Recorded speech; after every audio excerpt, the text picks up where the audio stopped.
نحمده ونصلي على رسوله الكريم اما بعد فاعوذ بالله من الشیطان الرجیم بسم اللہ الرحمن الرحیم۔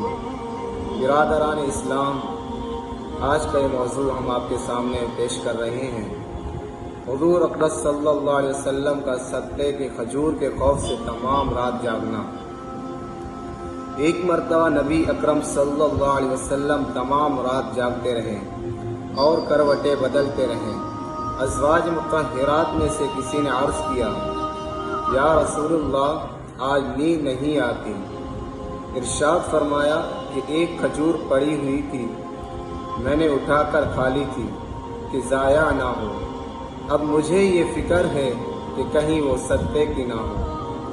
اقرب یہی ہے کہ حضور صلی اللہ علیہ وسلم کی اپنی ہی ہوگی، مگر چونکہ صدقے کا مال بھی حضور اقدس صلی اللہ علیہ وسلم کے یہاں آتا تھا، اس شبہے کی وجہ سے نبی اکرم صلی اللہ علیہ وسلم کو رات بھر نیند نہ آئی کہ خدا نخواستہ وہ صدقے کی نہ ہو اور اس صورت میں صدقے کا مال کھایا گیا ہو۔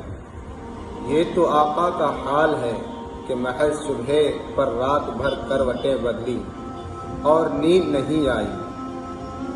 اب غلاموں کا حال دیکھو کہ رشوت، سود، چوری، ڈاکہ، ہر قسم کا ناجائز مال کس سرفروری سے کھاتے ہیں اور ناز اپنے غلامان محمد شمار کرتے ہیں۔